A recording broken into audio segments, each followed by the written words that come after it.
2020 সালে বাঁকুড়ায় ঘটা করে উদ্বোধন হয় ওয়েস্ট ম্যানেজমেন্ট প্রকল্পের। পৌরসভার ডাম্পিং গ্রাউন্ডে বসানো হয় অত্যাধুনিক যন্ত্রপাতি।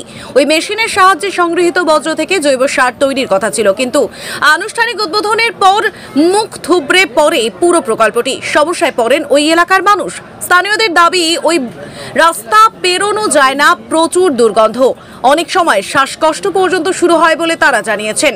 বজ্র পদার্থ বয়ে নিয়ে আসা গাড়ির চালকও কতদিন ধরে এই প্রকল্পের কাজ বন্ধ বলতে পারেননি। তাদের বজ্র পদার্থ পৌঁছে দেওয়ার কাজ সেটাই নিয়মিত করছেন বলে জানান বিজেপির বাঁকুড়া জেলা সভাপতি সুনীল রুদ্র মণ্ডলের দাবি, ওই কেন্দ্রীয় প্রকল্পে বাঁকুড়া পৌরসভাকে কোটি কোটি টাকা দেওয়া হয়েছিল। একদিকে শহর জুড়ে আবর্জনার স্তূপ, অন্যদিকে বহুমূল্য ওইসব যন্ত্রপাতি নষ্ট হচ্ছে। কাটমানি দুর্নীতিতে ব্যস্ত শাসক দলের নেতারা, আর তাই এর দায় নিতে হবে বাঁকুড়া পৌরসভাকেই বলে তিনি দাবি করেন। অন্যদিকে বাঁকুড়া পৌরসভার পৌরপ্রধান অলকা সেন মজুমদারের দাবি, অতি দ্রুত ফের কাজ শুরু হবে। টেন্ডার হয়েছিল, পরে তা বাতিল হয়, আর সে কারণেই এই সমস্যা বলে তিনি দাবি করেন।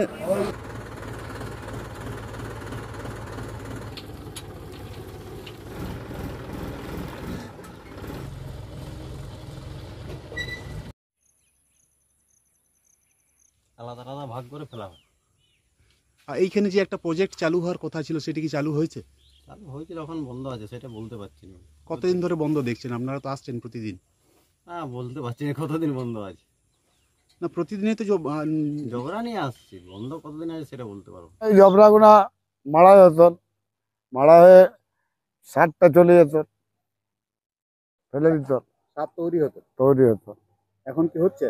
হ্যাঁ, হচ্ছিল, যখন বন্ধ হয়েছে। দুর্গন্ধ ছড়ায়। বর্ষার সময় তো রাস্তা দিয়ে বেরিয়ে যাওয়া আসা করা যায় না, প্রচন্ড মনে হয় যেন শ্বাসকষ্ট শুরু হচ্ছে, এরকম একটা পরিস্থিতি হয় এখানে। আর প্রচন্ড মাছির উপদ্রব এখান থেকে। এখানে যে মেশিনগুলো লাগানো হয়েছিল সার তৈরির জন্য, সেগুলো কি চালু আছে? কি দেখছেন? এখন তো কয়েকদিন ধরে দেখছি বন্ধই রয়েছে। আগে চলতো? হ্যাঁ, আগে মাঝখানে চলছিল, কাজ হচ্ছিল। সেটা হলে কি ভালো হতো কিছুটা হলেও? হ্যাঁ, ভালো তো হতো অবশ্যই চালু হলে। মানে প্রচন্ড দুর্গন্ধ ছড়ায়। হ্যাঁ, কতটা কষ্ট হয় আপনাদের? কষ্ট তো প্রচন্ড। এই রাস্তাটা এখান থেকে ওইখান অব্দি পেরিয়ে যায়, পুরো শ্বাসরোধ করে পেরিয়ে যেতে হয়, নিঃশ্বাস বন্ধ করে সবাইকে বেরোতে হয়, প্রচন্ড গন্ধ হয়। আমার নাম পম্পা ঘোষাল। দেখুন, বরাবরেরই কেন্দ্র সরকার বিভিন্নভাবে যাতে করে এই সব থেকে বড় হচ্ছে পৌর এলাকায় হচ্ছে বর্জ্য পদার্থের সঠিক ব্যবস্থাপনা, সেই জন্য সলিড ওয়েস্ট ম্যানেজমেন্টের যে কেন্দ্র সরকারের প্রকল্পের কোটি কোটি টাকা বাঁকুড়া পৌরসভাকে দেওয়া হয়েছে, কিন্তু তারপর কি দেখা গেল যে সেখানে তারা প্রপারলি সেই জায়গায় সেখান থেকে নিয়ে গিয়ে সেই যেখানে কেশার ওখানে রয়েছে সেখানে তার ব্যবস্থার কোনো কাজ ভূক্ষেপ নেই। কোটি কোটি টাকার যন্ত্রাংশ, তার ব্যবস্থা, সমস্ত কিছু একেবারে পড়ে পড়ে নষ্ট হচ্ছে।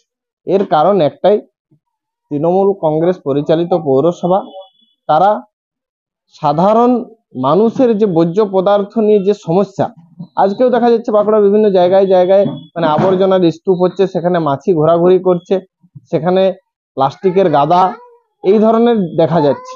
তার কারণ কি, ওই যে কেন্দ্র সরকারের প্রকল্পের অর্থ দিয়ে যে সলিড ওয়েস্ট ম্যানেজমেন্টের ব্যবস্থা, সেই ব্যবস্থা সুচারুরূপে চালানোর কোনো চেষ্টা নেই। শুধুমাত্র কাটমানি নেওয়া, সেখান থেকে দুর্নীতি করা, এইটুকুই কাজ। আজকে তাদের সেই দুর্নীতির টাকা, তাদের কাটমানির টাকা নেওয়া হয়ে গেছে, অতএব আর সেই নিয়ে ভূক্ষেপ নেই। সেই সমস্ত কোটি কোটি টাকার যন্ত্রাংশ পড়ে পড়ে নষ্ট হচ্ছে। এর দায় সম্পূর্ণরূপে বাঁকুড়া পৌরসভার।